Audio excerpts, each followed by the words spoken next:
Hello, I'm Ollie and this is CriminOlly, where I talk about crime, pulp, horror, that kind of thing. And today I want to talk to you about a classic of uncanny fiction, The King in Yellow by Robert W. Chambers.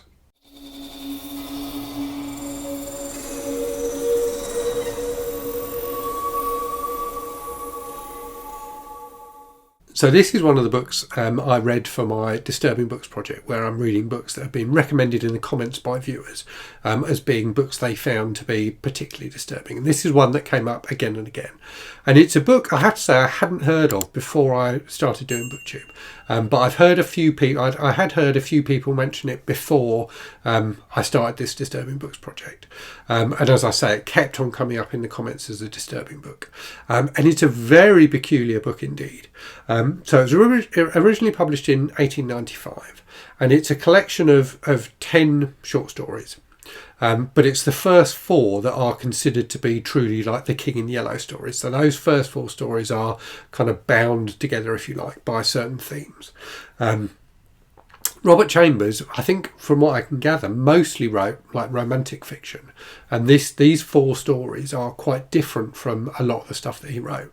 And I think in a way that makes them even more weird and disturbing than they might have been otherwise. They've recently become kind of, I suppose, rediscovered to an extent because they have some influence, and I don't know what because I haven't watched the show, but they have some influence on the TV show True Detective apparently. So that has kind of brought them to the public attention again recently. Because it's such an old collection, it's available on like Project Gutenberg, so you can download the ebook for free. I also found on Spotify like a podcast who've done like an audiobook version of the stories. So I'll try and remember to leave a link to that in the description for the video because it was excellent. So what we've got here is 4 short stories themed around this notion of the King in Yellow. And there's 3 things that kind of tie the stories together because the actual plots of the stories and the characters of the stories are quite different. So the 3 things that tie them together are this notion of a play called The King in Yellow, which is kind of cursed art. So I love the concept of cursed art. So in these stories, The King in Yellow, this play is this play that's been written, that's been performed a few times around the world, particularly in Paris, I think, which sends people mad. So people who either read the play or have seen it have been driven insane by it. And I love that concept in fiction of that kind of cursed art that just breaks people's minds for some reason. I've always been attracted to that as a notion. And indeed, when I used to write, I did try writing a novel about a movie that sent people mad. So you've got that. You've also got this figure who keeps on being mentioned of the King in Yellow, who's like this mysterious kind of demonic figure. And then you've also got this concept of the yellow sign. So this again is something that keeps on getting mentioned in these stories. And again, it's never really clear exactly what it is. So the stories themselves are, as I say, quite different from each other, but all very, very eerie. And the beginning of the book, so the beginning of the first story, is really startling in that it's about so it starts off with this kind of history of what's happened recently. So bear in mind that this was written in 1895. And I think the first story is set in kind of the 1920s or 1930s. So in our world, the First World War has happened in this time, but in the world that Chambers creates, it hasn't. And he talks about all this kind of strange stuff going on in the States. There's a lot of stuff about kind of racial politics, which is quite bizarre and distasteful, to be honest with you. But he also talks about something which is very similar to the suicide booths in Futurama. So if you remember in Futurama, the cartoon show, there are these booths that you can just go into if you've decided you want to commit suicide.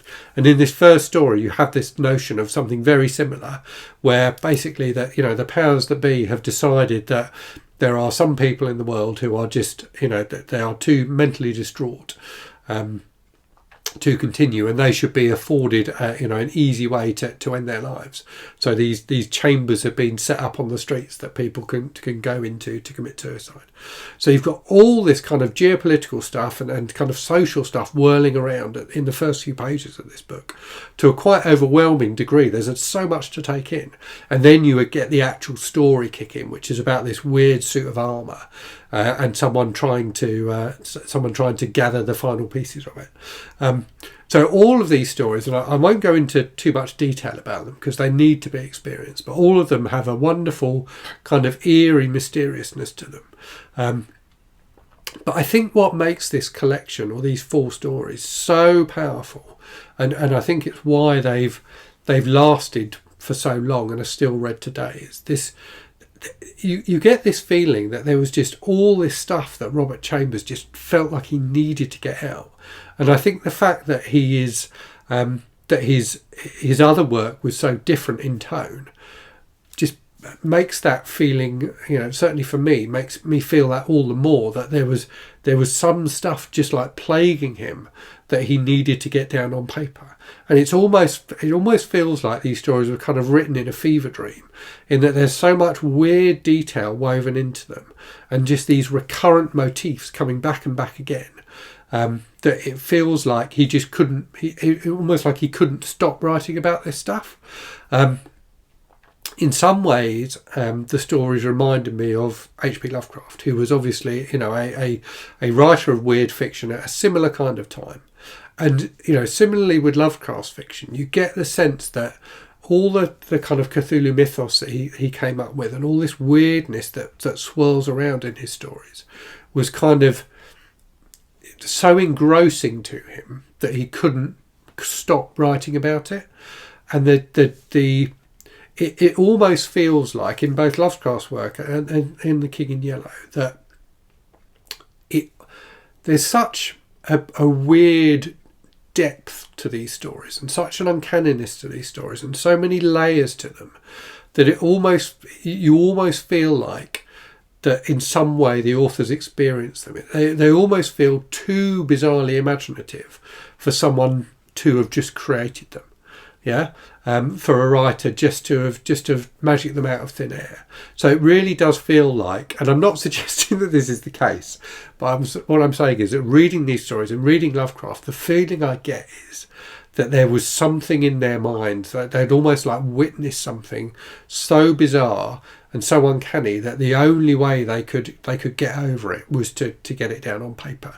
And I think that is what lends these stories the disturbing and uncanny air that they have.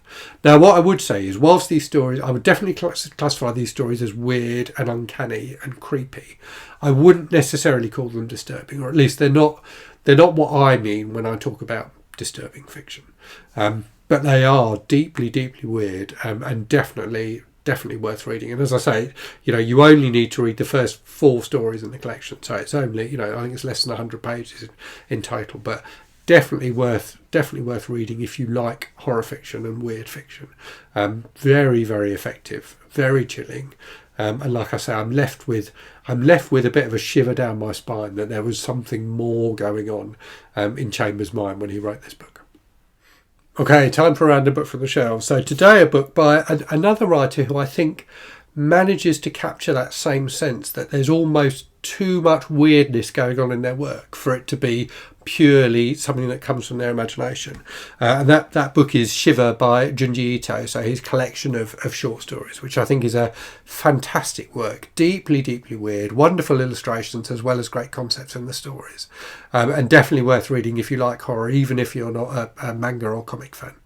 So I hope you found that interesting. Let me know in the comments if you've read The King in Yellow and what you thought of it. Also, let me know what's the weirdest, most uncanny book you've ever read. I'm definitely keen to read more of this kind of stuff. And as always, thank you very much for watching. I hope you're safe and well out there. I hope you're reading good stuff, and I'll speak to you again very soon. Cheerio.